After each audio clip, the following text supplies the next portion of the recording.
Eric Vevang has a wild story to share. It's just your run-of-the-mill mom being sex trafficked, dad goes to prison, end up arrested for the first time at age 13, setback after setback after setback before ending out of the military and in prison by the age of 20. And that's just scratching the surface. But like any good comeback story, Eric, well, it has its critical moments, including finally letting go and letting God. Let's meet Eric Vevang on this episode of Pick Up the Six. I'm Brian Jodas, and this is Pick Up the Six, introducing you to the men and women among us who go above and beyond through service, purpose, and impact. Pick Up the Six is sponsored by Mud Gear. Mud Gear serves the unleashed with gear for the modern hybrid athlete that's made tougher. They've created strong, functional performance gear like their performance shirts, shorts, and socks. I wear Mud Gear on the regular. Whether it's for a road race, an obstacle adventure, or a ruck, Mud Gear can help you gear up for extreme performance. Go to mudgear.com, use the code PUT6, and save 15% off today. Welcome to F3, Fitness, Fellowship, and Faith, where men come together for something more than just a workout. Our core principles define us: free of charge, open to all men, held outdoors, peer-led, and end in a circle of trust. Whether you want to run, lift heavy things, or focus on bodyweight exercises, F3 has over 4,000 workouts available worldwide. Join us, experience the camaraderie, the challenge, and the transformation of F3, where men can get right so that they can lead right.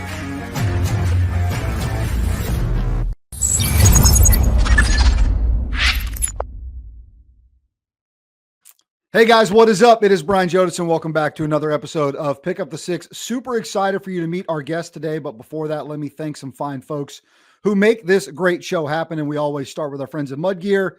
Gosh, they've been with us since day one. I mean, since we started this thing, they've been there, and they're creating that outdoor gear for the outdoor athlete. Get it dirty, sweaty, all that good stuff. Guys, I'm telling you, I'm wearing Mud Gear socks right now. Even though I'm in sort of casual clothes today, their socks are the best in the business. Everything they make is top quality, and it's made for you to get outside in. So go to mudgear.com, use that code PUT6, and you can save 15% off today. And just check it out. They got some good clearance deals getting ready to go between now and the end of the year. So a lot of good stuff, like 50% off. So be sure to check that out. And of course, thanks to the fine folks at livemomentus.com. Everything you need to put in that body to perform at your best: vitamins, creatine, whey protein, all that good stuff, all under one roof. Livemomentus.com. Use my code Brian J, and you can save a little cash there as well. And you saw in the intro there, I got to tell you, man, men, if you're listening, men specifically, we got men and women that listen to this show, and we're grateful that you're part of this journey with us, where we're talking about service, purpose, and impact. But men specifically, I cannot stress the importance of just try it once. Go find an F3 Nation workout where you are. Go check these guys out. We had our local region Christmas party last night. Absolute blast with the fellas. Little bags under the eyes, up a little bit later than we normally might be on a Thursday night, but got to see just those guys, their wives, their families celebrating together in the season, and what that thing has done for me in my life, right? Men united through fitness, fellowship, and faith. Absolute game changer. We've talked about it ad nauseum on these airwaves here. In fact, it's what helped launch this Pick Up the Six effort, because of the motivation of those men trying to accelerate in their daily lives. And so, guys, if you're listening, this is just my once in a while plea. Like, go check this thing out. Go find one. If you've not been before, go to one. Just go once and see, and you'll see how special this thing is. Not just boot camp workouts, not just helping guys get physically fit, but helping them get right so that they can live right, lead right, and ultimately leave right. And man, just go check it out. F3nation.com. Please go find a workout and go hang out with those guys. Leadership group, right? Masquerading as a fitness group. And a guy that I know, I met through F3 adjacent. We got to know each other through some ruck events. A great friend of the show, Dan Skidmore. You guys know him as Cadre Diaz. He got us introduced to today's guest, Eric Vevang, who now joins me. So Eric, what's up, man? Good to have you on a Friday, a busy Friday, Christmas right around the corner. I don't take light of, man, carving some time out on this day, because we both have little ones. They're all over the place. Mine have got early release day. So we're in the throes of the season here, brother. So welcome. Man, thank you, Brian. I'm really grateful to be here. And yeah, same thing. I have 4 kids, and today's half day. So like we were talking earlier, I was trying to talk to my wife this morning, have that morning conversation. And she's like, listen, kids have a half day. They're home for 2 weeks. I have to get out of here. So We wrapped it up really quick. I was like, all right, understood. Yeah, we were comparing schedules when we chatted. We did a little preview conversation earlier this week, and we're like, we got a pretty tight window here on this Friday. I wanted to get this conversation in, honestly, before the holiday hit, before the new year, because I was so excited when we got a chance to chat. And wait till you guys hear Eric's story. If you listened to the intro, man, this thing has got everything. It's got intrigue. It's got drama. It's got hard times. It's got really hard times. But I was like, I want to get this conversation in. We're like, okay, well, we got early release days. We got this window of time here where we can hang out and do it, man. So grateful. You've got you got 3 daughters, 1 son. I've got 2 girls, but our kids are very similarly aged. My oldest is 13. Your oldest is 13. My youngest is 9. Right. You've got a 9-year-old. So we've got very similar, probably morning schedules. One saving grace for us is Nona and Granddad here for a few days. So we've got a little extra support for a couple of days. Awesome. So they're doing the pickup for them today for sure. Yeah. Well, sweet, man. Yeah. I'm excited to be here, man. Excited to talk about it. And I appreciate the welcome too, because, to get where I've gone and how far I've had to come through all this, you forget, you try to lay it back. You try to let go of things, accept what they were, but you let them go. And so whenever we have to go back and revisit, it's always kind of an eye opener, like, whoa, that's intense stuff. So, but thank you again. Well, I'll tell you the same thing I tell a lot of guests that we have, and we've had some incredible conversations in the few years we've been doing the show, and we talk about a lot of different things. And you guys remember, we go all the way back to episode 1. We talked to Commander Kirk Lippold, who commanded the USS Cole the day it was attacked in Yemen. And 6-7 episodes later, we're talking Eric Maddox, who did all the interrogations to lead up to the capture of Saddam. So we've shared a lot of stories like that. But over the last year, and this is God working through this show and Eric working through us, we've had a lot of conversations about men's mental health, but also in and around those redemption stories. We think about guys that we've had on this show, Victor, AKA F3 Roma, spent time in prison for getting mixed up in wrong things, has turned his life around, has kids now, has become wildly successful. We've had some redemptive stories, which is very much Pick Up the Six. And yours is that, to where now, dude, you're crushing it, man. You're doing great work in the tech space. We're going to talk about that, but not without setback after setback. And so I don't take for granted what it takes for you to share a lot of that with us. But I want to share it because you and I got on the phone the other day and I was like, dude, your life is like a movie, and it is pretty incredible. And it starts with a really tough upbringing where your dad was doing some pretty tough stuff with your mom. So why don't you just kick us back, man, to those early days? Because it paints the picture for how life then develops for you and what that journey looks like. Yeah, absolutely. So I always like to tell people when I tell the history of my mother and father, which was really touchy because a couple of years ago I had to talk to both of them and say, listen, I think it's time for my story to be told because these businesses are growing. People are starting to figure out who I am and really starting to dive into my story. And, I got their permission, a couple of years ago, but it's really important as I tell my story to understand that my mother and my father have both been saved. They both are believers. And their lives have been radically changed. Now they're not married anymore. Of course, they got divorced when I was 1, but I talk to both of them daily. They both call me more times than I have time to answer. I mean, it's funny. The parents I didn't have as a kid, I'm starting to get now. And it honestly makes me want to cry right now thinking about it. Yeah, that's beautiful. Yeah. That to have that now. And even recently, my dad has been giving me some of the best advice I've ever gotten. And I was angry at him for years for not having that as a child. So again, it's not only like, can the child be redemptive, but even the parents in their older age can be redeemed, and the whole thing's being redeemed. So it's amazing. But yeah, I think the very first part of my story is even before I was born. You got to kind of think of these, my father and my mother, these two opposite sides of the fence in the early 80s, late 70s, or I guess in the 70s, 60s for them.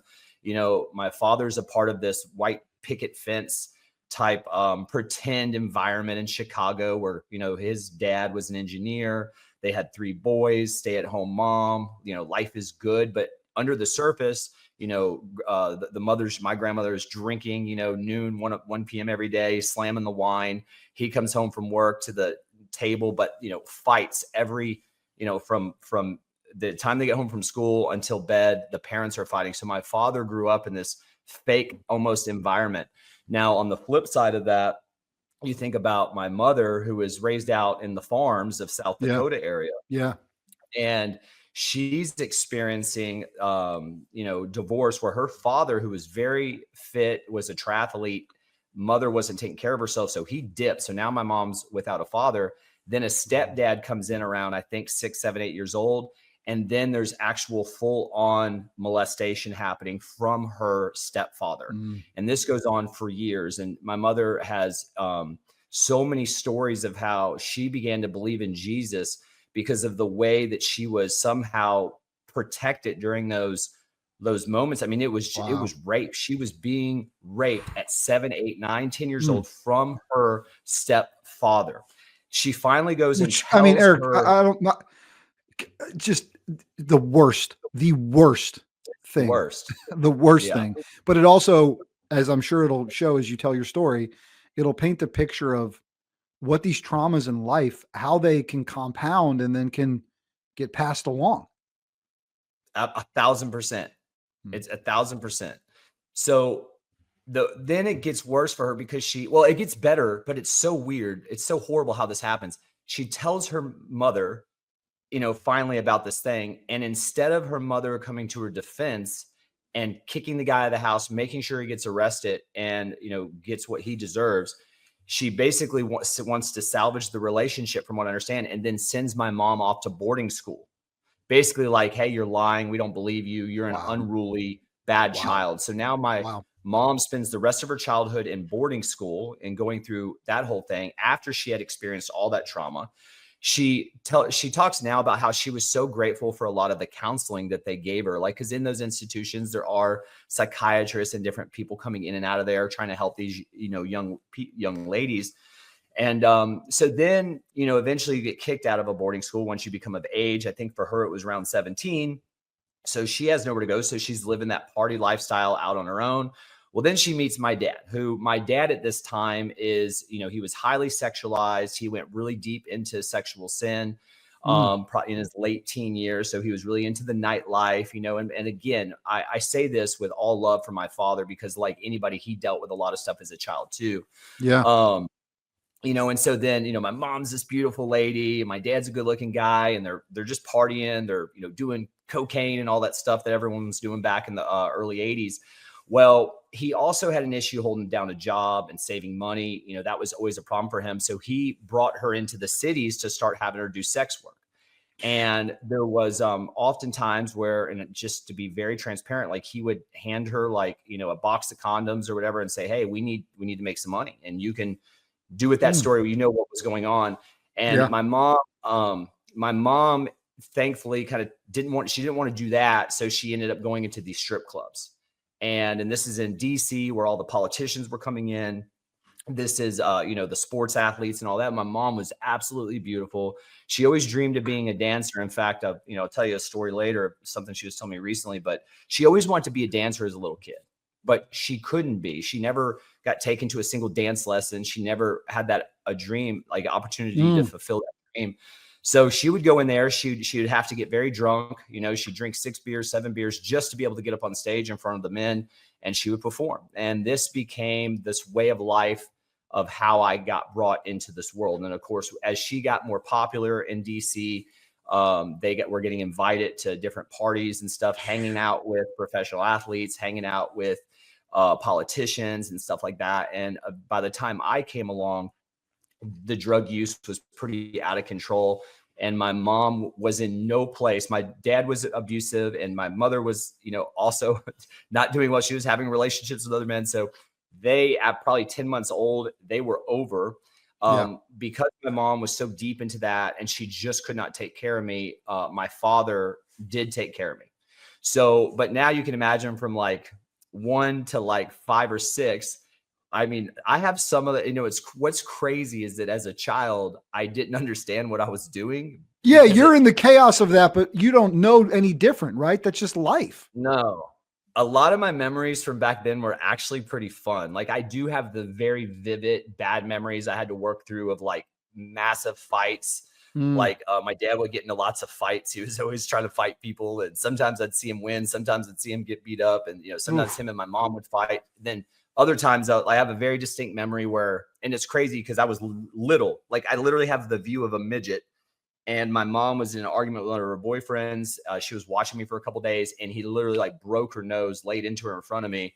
And I called 911. She was on the ground. I'm like going up to her, blood coming out of her nose. And she's like, call 911. And so I'm like 3 or 4, maybe 5, calling 911. So I have those memories. But a lot of my memories were me and my dad just driving around the city, until midnight, all the big buildings, the lights, and then finding a parking lot to sleep. So through a lot of that time frame, we were homeless, living in a car. So that was pretty wild. Bro, that's that's the first chapter of Eric's story here. But what's important, that's the first chapter. What's important though, and I'm not making light of it. I'm not, is like, it paints the picture for, and I think what's often lost maybe across society is that's a lot. You're going to hear some other heavy stuff that happens later in his life, but that precursor, that preface, that chapter 1 is what builds the chapter 2, 3, 4, and 5. It's important. We can't lose sight of everything that has happened in someone's life that ultimately gets to where they are. Now, there's also lessons of redemption in there. We're going to hear more lessons of redemption. There's lessons of God uses us for certain reasons. We're going to hear more about that, right? So you end up in this wild scenario, right? You and your dad are basically driving around DC, looking for places. Different cities. Yeah. I mean, different cities, DC, wherever you're at, right? He ends up in prison. Atlanta. Right. You're all over the place. So you're basically all over the place. He ends up in prison. You end up living with your grandparents. And I got to think that creates sort of this rebellious kid who's grown up in the chaos. But I also know that at that time, even at a young age, even having been through all that, you're like super smart and you're dialed in. And so when you get tested on like SATs and stuff, you're like next level, but then you've also got this bedrock of kind of chaotic lifestyle. I remember so many conversations with teachers as I was growing up of like teachers literally like huddling up and going, what do we do with it? Because it was apparent really early on. You're right. Because then I found out later on, it's like the special forces soldiers. These guys are going in so many crazy environments. They become so freaking aware. Their brain operates at such a higher level. And so because my brain was operating at such a higher level as a kid through all these crazy circumstances, I ended up being very gifted when it came to standardized testing and just dealing with normal stuff in school. So I could not pay attention to anything going on, but you could give me a test and I could ace it. But on the same hand, like you said, I was so disobedient. I had completely decided once my dad went to prison and my mother was still not able to take me in. I was confused because this is growing up in the 80s and early 90s.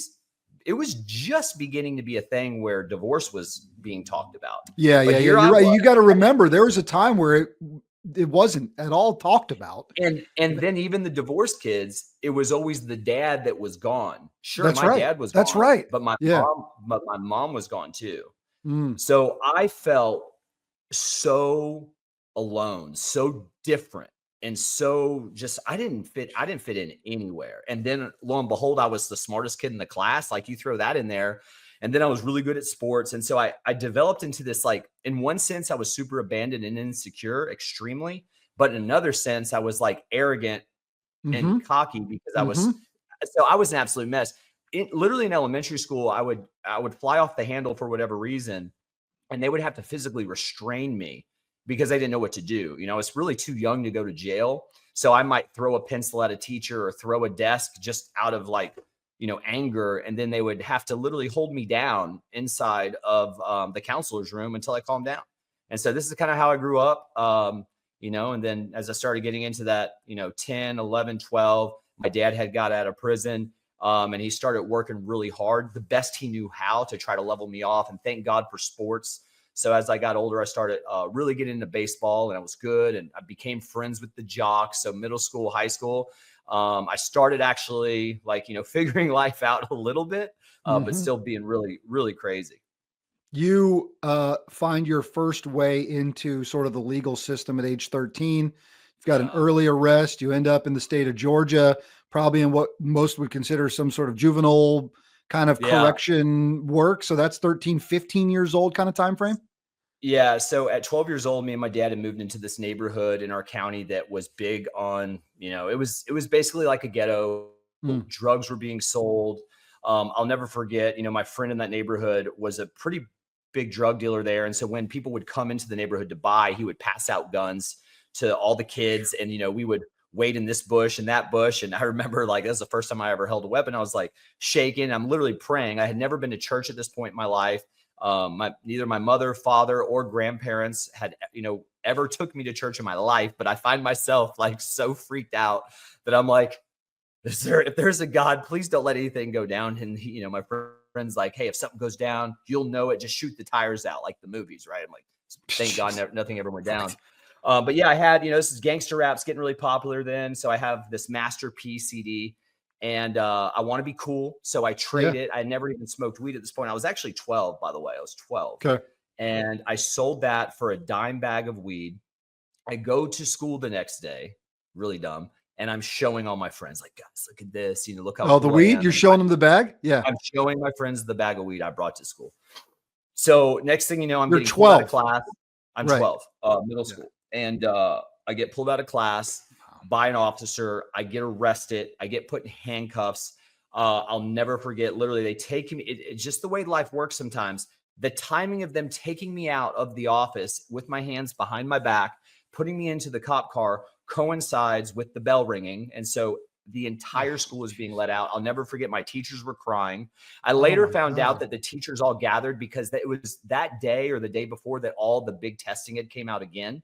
And like I told you in previous conversations, my test scores were so high. So they're like, this kid is basically a genius. You're getting letters from Duke when you're 10 years old, 11 years old. Yeah, it was really, really a sad situation. Yeah. Right after that, I was committed to the state probably a year later. And that's when I went. So that was like the first arrest. Then it started turning into other things. And then my dad committed me to the state. He turned me in because I wouldn't listen to him. I would destroy things. Like we'd get into a fight and I would just get so angry. I'd, dent his car or do something destructive.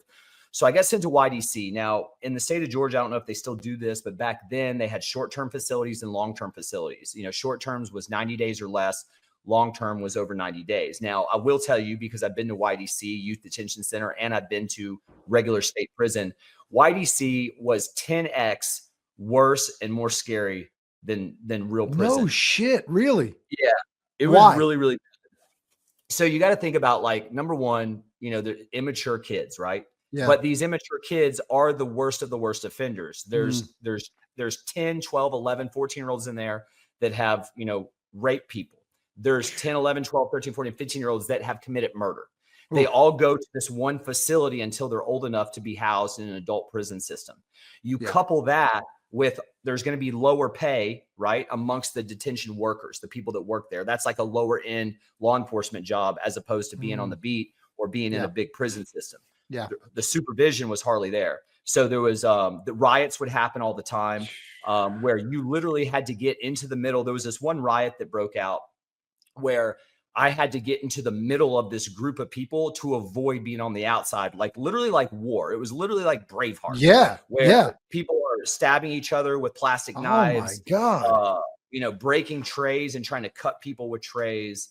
At one point, there was a riot on the facility where I was in the school that they had, and you could feel the ground shaking as like 50 to 100 people stormed our school, which they were the long-term kids, the ones that were in a lot of gangs and everything, threw chairs into the school. I was actually by the door waiting to go get braces off my teeth because I had my teeth bashed in about 3 weeks earlier. And so I was the first one. Man. It was crazy. So I was the first one by the door, and I get rushed on, like 20, 30 people jump on me and just, beat the living shit out of me for the next 10 minutes.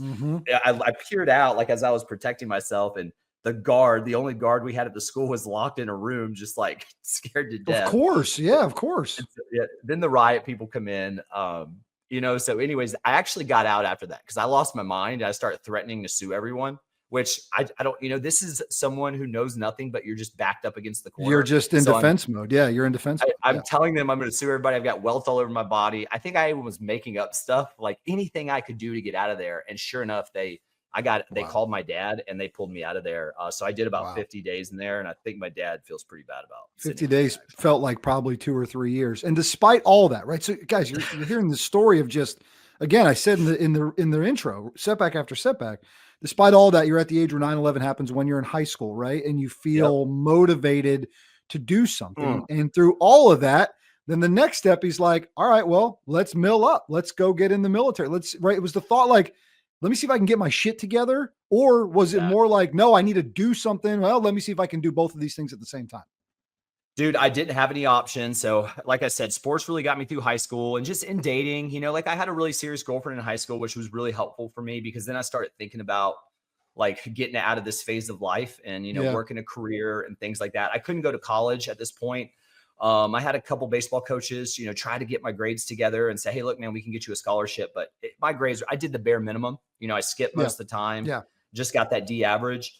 But then when September 11th happened, D average, but then remembering like crushing like SAT exactly. test scores. Well, it was like zeros on everything, but then get hundreds on tests. That's how I made it. Yeah. Wow. When September 11th happened, I'll never forget. I was actually in history.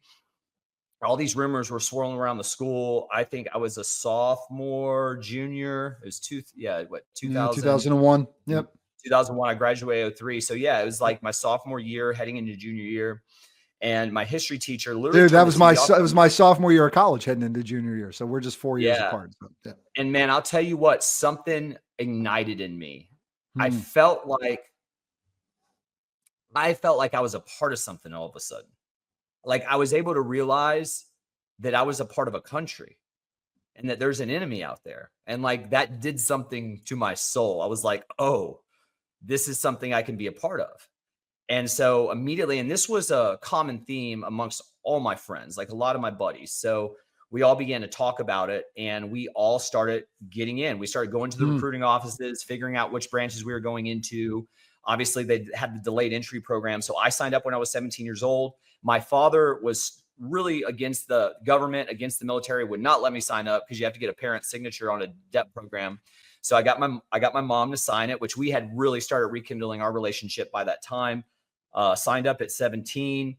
A couple of my buddies left early because they were able to graduate early. So I had a bunch of friends that went into the 3rd ID infantry division. Another guy went into the 172nd, I think out in Italy, went into that. And then my recruiter specifically was a signal guy. And so I scored higher than most of my friends on the ASVAB.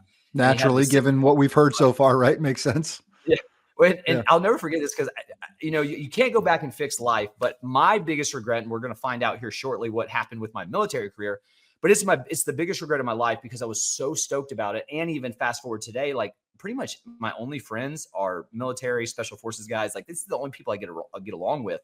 But this was my dream. But my recruiter was like, hey, man, you're too smart to do what your other friends are doing. He's like, they're not going to be able to get good jobs when they get out. He's like, you need to go into Signal Corps. And when you get out, you're going to go get $100,000 a year job at AT&T. And I was like, okay, sounds good to me, man. So I signed up to be a 31 Foxtrot. And then as soon as I graduated, I had this 1 month, but need to say what happens during this 1 month because it's important. During high school, I had pretty much stopped doing drugs. Like I did a lot of drugs when I was like 11 to 14. 11 to 14. I smoked more weed, did more pills, and drank more alcohol from 11 to 14 than I had than I've ever thought about doing the rest of my life. Like it was crazy.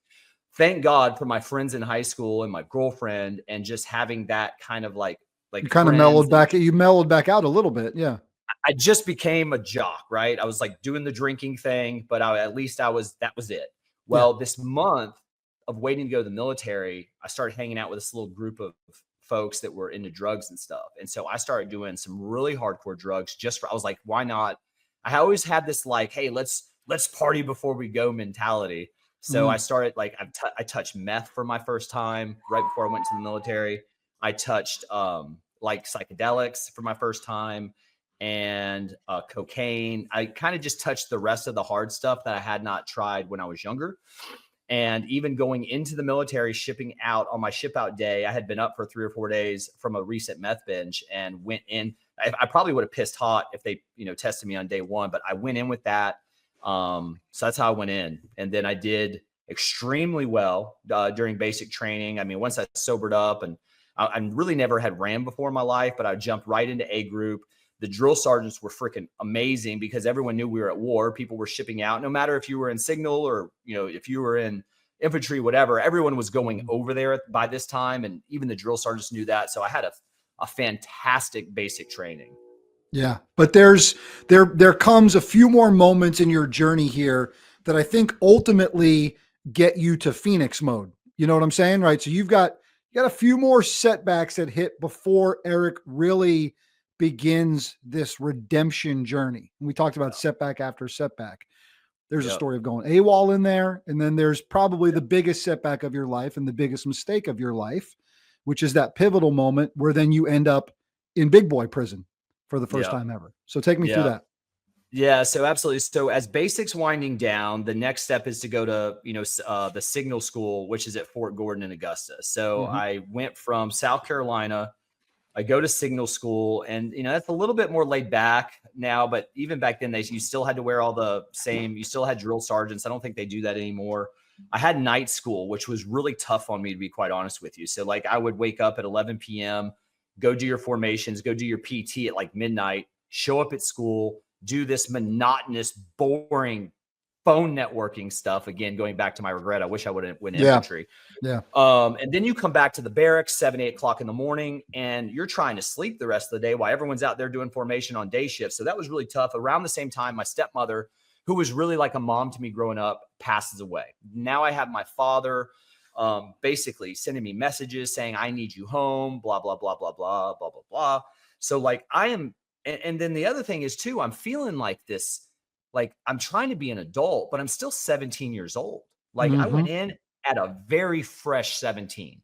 So I'm still 17, not even 18 yet. And now I'm feeling lonely. I'm having all these emotions. So I'm trying to like date. And the only girls I know, obviously, were back at home. And guess where I'm at? I'm at Fort Gordon, which is only 2 hours away from where I grew up in East Atlanta.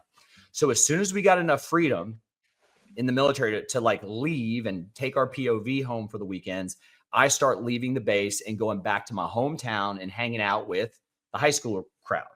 And so that's what I'm doing. And guess what? Also what I'm doing? I'm doing drugs on the weekend now because I'm dumb. I was dumb like that. And one thing I learned is that drugs in the military do not mix. Yeah. I thought that I was smart enough to do both, and that wasn't what happened. So one night of partying, like on a Saturday, Sunday night, I did ecstasy. I did some cocaine and I drank a lot and I lost track of time. I came back to the base late. They drug test me, of course. And this was like the first setback of more. I was so disappointed in myself, Brian, because this military thing to me was not only was it a heart thing and something I wanted to do, but I felt like it was my only chance in life. And so once that happened, I got in a ton of trouble. I was super afraid of what was going to happen to me. And then I didn't know what to do. So I left. I literally got in my truck and left. And my plan was to kill myself. So I go AWOL. The first thing I did was go visit some buddies that were in college, like somewhere in Georgia. And the whole goal was just to get completely wasted, drink as much as I could and figure out how to kill myself. I didn't own a gun at the time, so thank God. So what I would do is get in my truck, drink like a 12-pack, 24 beers, as much as I could, and then, point my truck towards a tree, and I'd start going off the road. And I never did it. I never really had the balls to do it. I would just swerve back. About this time, I was gone for about a week from the Army base, and I called my mother, and lo and behold, it was my mom who really talked life into me. And really, she was actually very firm. And she said, Eric, you got to go back and you have to own this. You have to face this. You cannot run from this. You have to face this. So I just remember weeping, receiving my mom's instructions, and going back into the base. And then when I arrived, I remember going through the gates. I didn't know if they were going to take me right in handcuffs right there, but they let me through. I show up at my barracks. I go right to the door, and then, right on the whiteboard, it says, Vevang AWOL. And I'm scared because during a wartime, everyone talks about, like, if you go AWOL during wartime, it's punishable by death. So I'm just freaked out. I'm young. I don't know what to do. Are you 18 at this point? 19? Yeah, I think I just turned 18. Yeah, like right then. Yeah. Yeah. So the drill sergeant looks at me, and this, by the way, the sad part about all this is that my first duty station was to go to South Korea and do like an 18-month hardship stay. I just got that a few weeks earlier. I was super pissed off about that. So then I go in and I found out my other buddy. My dad did a year in South Korea. It wasn't that bad. Okay. Well, at the time, it sounded horrible. It's different story. Listen, it wasn't that bad because I got to go over there and get starter jackets in the 6th grade. So it was cool. My dad was gone for a year though. But my buddy, who was also in signal, but really like hardcore guy, like, obviously really could have gone infantry. he got assigned, he got a work order to go to 82nd and do an airborne. And because they have a whole like signal division over there that's actually like really entrenched with the 82nd and some special forces guys. So I talked to him, we talked to another one of the commanders, and I got my orders changed. So like I was about to ship off to airborne school and go do work with him. And he ended up doing several deployments like with the guys, like, and so that would have been what I would have got to do. But unfortunately, I get in all this trouble. I go into the barracks, and the first thing the drill sergeant does is he tells me to get in the front lean arrest position, right? Like, I guess we'll smoke his ass first. Yeah. And I just started crying. Right then was my moment, man. Everything from here, I just broke. And I literally was just crying. I couldn't even breathe hardly. And I looked at the drill sergeant and I said, I'm not doing any push-ups, sir. I need help. I need help. And so they took me to the hospital there, and they had, a psych ward with counselors and all that stuff. And so I spent the next 3 weeks at the Fort Gordon Army base in their psych ward. And embarrassing to say, but that was the beginning of me being introduced to counseling, being introduced to therapy. And it was just all about like going through all the stuff in my past. And once they heard everything after 3 weeks of like everything I'd gone through and was going through, a lieutenant colonel sat down with me and said, listen, I know that you've had all this stuff happen to you. I know you got in trouble and you've done these things. She's like, I'll give you a couple pass forward. You can stay in, but we are going to have to do like some court-martial stuff and there'll be some consequences. She's like, but I also want to give you the opportunity to go back home and still get a general under honorable conditions discharge, which was very, very kind of them. And so at that point, just not understanding that there was even I didn't want to face that. I decided to go back home. I did get an under honorable conditions discharge, which I was very grateful for. And so then I go back home. I start getting a construction job. I obviously feel like an absolute failure. I'm embarrassed. Even on my POV, I had like, you remember the guy in the plane in Pennsylvania that said, let's roll when those guys got together. Yeah, I had that on my window. Like I was just like all in, like going to fight for my country. And then here I was just a loser back at home who failed.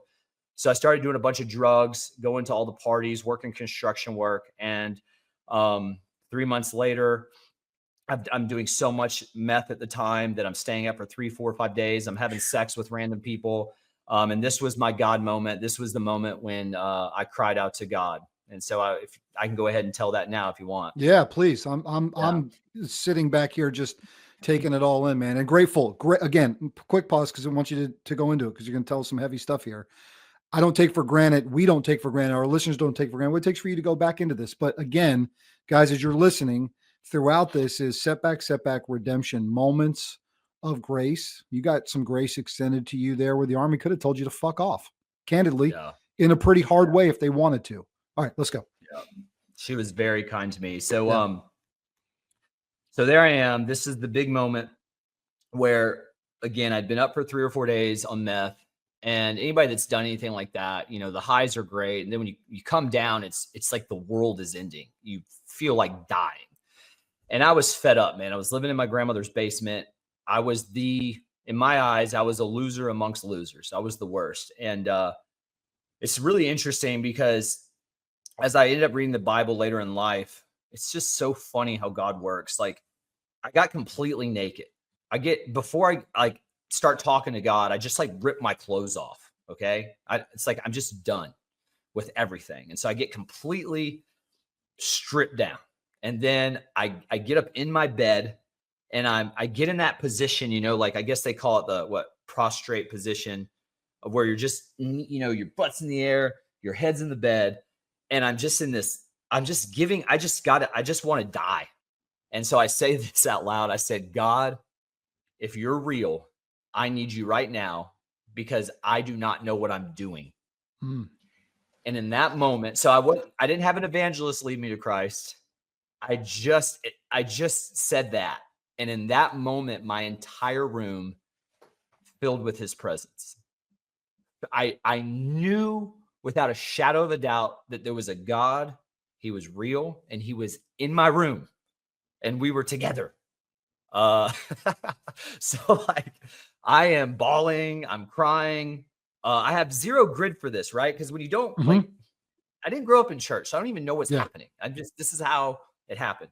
And I start having this conversation with him. Now, I didn't hear God. People always ask me that. I didn't like hear an audible voice, but I sometimes people will tell feel, stories where they'll hear a voice, get up, move, go, but that's not your story. mine was just like an You inner felt it. knowing You felt it. Yeah. of his, like every word, I knew it was coming from him. So I say this to him because I had a sense of what he was telling me. But he wasn't telling me anything. God was asking me. And I found out years later that that's a very common theme when God like starts changing someone's life. He invites you. He's not a forceful God. He's so kind. But he said, you need to go to prison for a little while. Are you okay with that? And so this is me. I'm hearing that. Like, I need to go to prison for a little while. I hadn't done anything to get in trouble, by the way. Like, no one had caught me doing drugs or anything. And then I say out loud, I said, yes, God, you're right. And I'm walking through everything. I'm like, nobody can tell me what to do. My parents, the army can't even tell me what to do. Like, I'm so defiant. Like, I didn't want to be defiant. I didn't want to be this person that I was. And I was like, yes, Lord, I will go. Like, he asked me, and so in this moment, I get saved. He kind of shows me this path / invitation.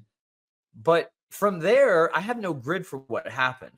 All I know is for the next 30 days, I could not sleep in my grandmother's basement anymore. It felt evil. So now I'm sleeping upstairs on the couch. I stopped going to parties. I'm like, I'm a new person. I'm like thinking, I was able to look back and realize that now I had a conviction.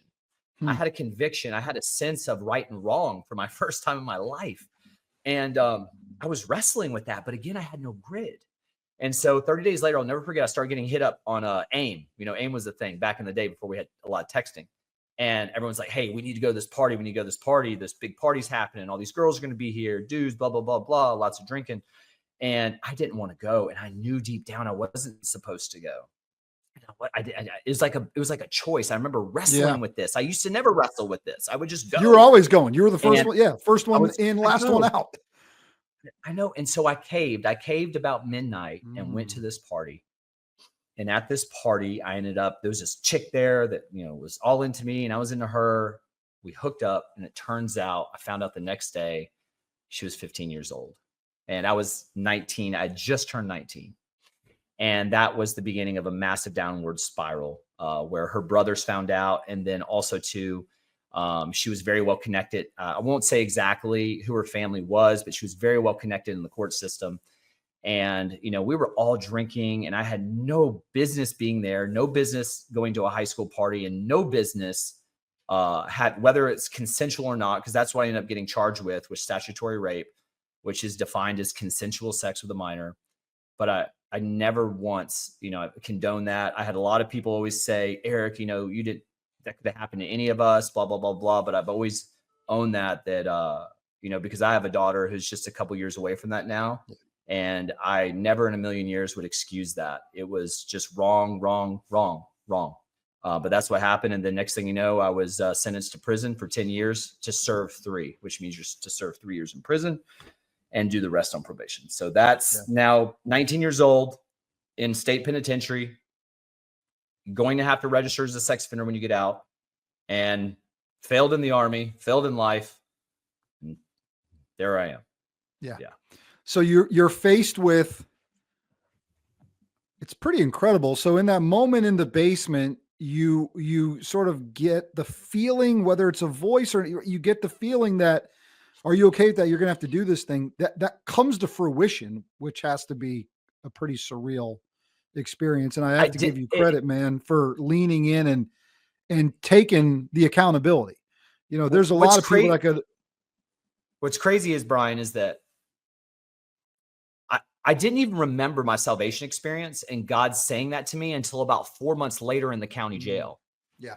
And so it's not like I woke up and was like, oh, how do I go to prison? Of course. That's what I'm saying. It's kind of, it's wild. And I think the moment it all hit me was when I was in my little boat in the county jail and I was going to church for my first time. My first church service was county jail.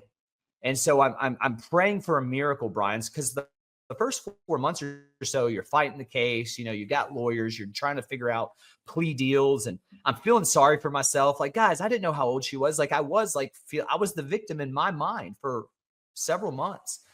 And then finally, Brian, I was reading a scripture. I don't remember which one, but then I remember the salvation experience. And I remembered that, like, I think I'm supposed to be here. But I also had to wrestle with later on that, like, I also believe God was giving me a way out. Like, if I would have fought that temptation, like, I think I would have had a different story, but I didn't. But that was okay. Like, this is where God had me right now. And man, my prayers from that moment, I always tell young people, the moment that changed for me was actually right then when I owned everything I did. And my prayer turned from, hey, I need a miracle, so get me out of here. And it turned out, I said, God, don't let me out of here until I'll never come back to a place like this ever again. Ooh, That's when I gave up my life fully. Yeah. That's when I gave up my life fully. And I said, God, do whatever you have to do while I'm behind these walls. Eric, that's such an important message. And I hope folks listen to that. And that's part of this, where that might be even something to relate to your young kids. If you're listening, if you got children, his prayer changed from "help me get out of here" to "don't let me leave until I'm ready to never come back again." Like, be with me in this moment. It really is incredible. And it really is incredible how that very pivotal moment in your life, to an extent, could define you. You've not let it, but you've also not hidden from it. Meaning, you can put a Google search on Eric's name and you're going to see what he has to battle with now that his life has been saved and turned around. And he's married with a beautiful family and 4 kids. And he's running a successful company. And he has been redeemed. And as you can sit and listen to him, he is a full believer who not only speaks it, but now lives it out in his daily life. But he still has to, you still got to carry that, and you got to own it. And you've got to, it is part of your story, but you can't let that define you. And I think when Jesus asked those specific disciples to join him, who were tax collectors, who had done bad things in society, from that moment forward, that was part of their past, but it did not define who they were then after that. And I see a very similar path for you as well. And this is, I mean, look, we're at 47 minutes. We're going to keep going here for a little bit more because I want to hear about the work you're doing now, because I want people to know what you're up to and get a sense, because it really looks pretty cool. Yeah. But it just, what a story of that. And you and I had a conversation the other day about how he's now working through you, or guys like my friend of this show, Eddie Penny, guys like him, or my friend like Dom Rosso, former SEAL. And he's taken war fighters, turning them into spiritual warriors, because he needs us. He needs them. He needs you in the space now, given what's happened in the rest of life. Just thoughts on that. And then I want to talk about, man, what you're doing in your ventures and all that stuff too. But you and I had a great quick conversation today about those. We're seeing more moved into this space because something's going on out in the world that needs us. Yeah, absolutely, man. So yeah, getting out of prison, it's been a fight. It's been a complete fight. I've had, I got started in business, thank God. And as soon as I got out of prison, I really couldn't find a job. I had a couple places that hired me, but then once 2008 happened, that coupled with being a sex offender, being a convicted felon, it really made it impossible to find jobs in certain places. So that really was what led me into being an entrepreneur. But then it wouldn't be too long in building my own businesses, where even competitors would look up my stuff and, throw stuff, make a bunch of, fake Google reviews, attack my business. Other thing, once I started having children, then, like we go out of town on vacation, we would always have to report to a local sheriff's office to, make sure we did all the paperwork correctly. So there's always been this sense of like, this never goes away. And I'll tell you, understandably so, because in prison, I was actually around and in the same environments in some cases where I actually saw real pedophiles, real sex offenders. And let me tell you, they are the scum of the earth. So you can't draw like a red line with this stuff, And so I do have an appreciation for the laws, and I've never been angry about it. It's just been unfortunate for me in my situation of having to be lumped into that. So it has been an uphill battle for most of my life, building businesses and having family. Just recently, a year ago, we were able to be removed from the registry. So that happened in the state of Georgia. Which is the same county, same state that the incident happened in. They came together. We even had a blessing essentially from the district attorney, the family involved, and I was released, which was a miracle, amazing. But unfortunately, there's still stuff out there on the internet, such as in Florida.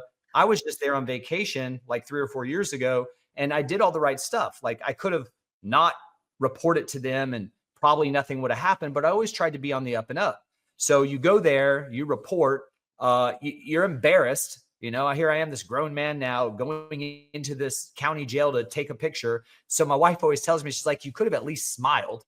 But, so now I have this picture out there on the internet that pops up when you Google my name. We're working on getting that stuff removed because I'm not on the registry anymore. Of course, we lived in Texas for a little while, so that's on their paperwork still. So we have a lawyer working on that as well. It's been difficult. But in all that, I think the stuff from my childhood, plus all the stuff I've had to work through as an adult and face, like I can pretty much go into any situation. I'm not afraid. Like there's not much out there that makes me afraid or makes me want to hold back. So that's resulted in success in business. So, I started my first business, which was in the turf grass industry when I was in my mid-20s, just shortly after prison. That became very successful. I was able to sell that. Then we created a national branded turf grass company that I was able to build from like 0 to close to 10 million just in 3 years. We were able to sell that. And so now I have a new software startup called ClickDone. That's ClickDone.com. And really what this is just like a Shopify or Wix type experience, but for the service industry. Because I think we're in a day and age where, we're all used to getting on the computers, picking out what we want and buying that thing like Amazon, DoorDash, Uber Eats. And the service industry has been very underserved with technology. And so we built software where if like you own a cleaning company or you own a landscape company or a pool company, or even if you do weapons training or like you do events and retreats, I really think we're at a time now where you should be displaying everything that you do in a buyable menu format. And so that's what we've done. So that software's So we're really excited about that. So small business owner owns a gutter cleaning company. They could go in, put all those different services, whether they're packages or a la carte, customers able to come in there. And instead of, oh gosh, I got to make sure somebody's at home to give the guy a check or leave a check in the mailbox or whatever, you're making a very transparent price way, which by the way, probably sets you aside from some of your competitors. And at the same time, you're making the user experience for your customers easier on the other end. So, and in today's day and age, 100%. It's great. Tell them the website again, so folks want to go check it out. Yeah, clickdone.com. So ClickDone.com. And you can sign up there. Again, just like you said, it has built-in CRM, built-in payment tools. It automatically follows up with your customers. So either they could, get their own estimate right on the website, or you could build the estimate for them. If they're not ready to buy it right then, it gives them all the follow-ups, the order links. And then of course, if they buy, it's clickable. And then all you have to do is what you're good at which is go and do the job. So go do the job, go do the work. Yeah. And that's the key. When you automate the sale as much as possible, it really allows you as the business owner to focus on doing the work. So it allows you to scale. That's why we were the first company I did the old school way. It took me 10 years to where I was doing about 2 to 3 million a year, but it took me a long time to figure that out and a lot of pain.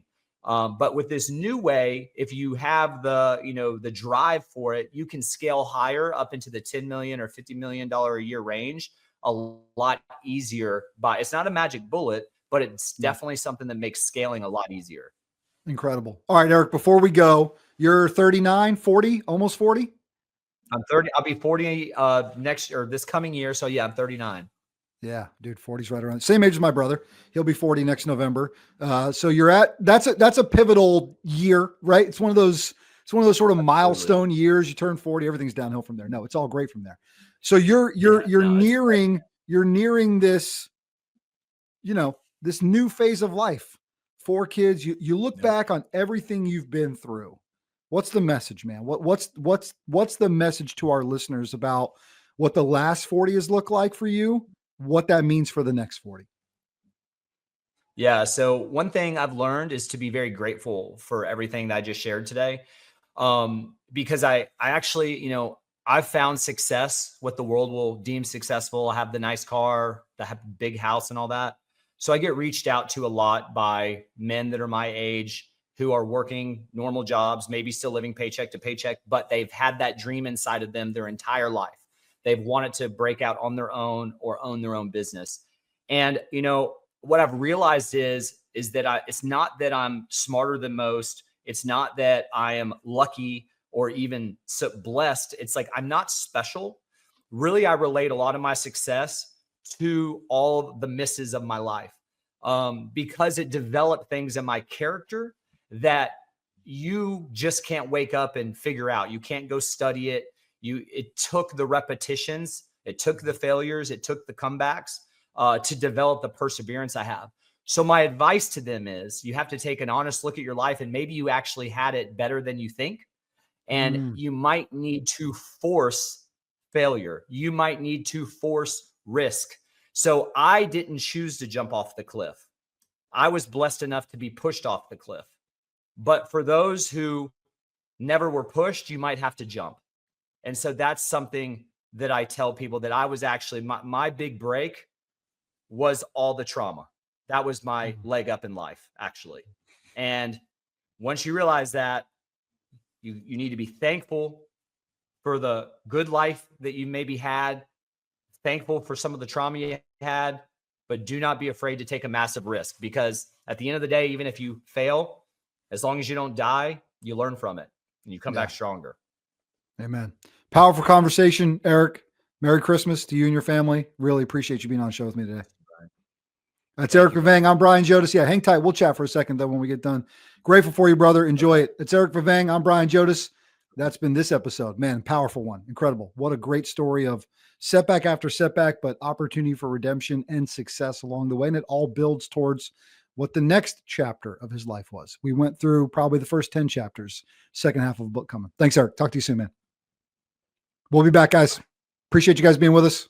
I'll check in with you next time. I'm Brian Jodis. That's been this episode of Pick Up the Six podcast. I'm Brian Jodis, and this has been Pick Up the Six, introducing you to the men and women among us who go above and beyond through service, purpose, and impact. Please like and review our show and send it to your friends. And until next time, this has been Pick Up the Six.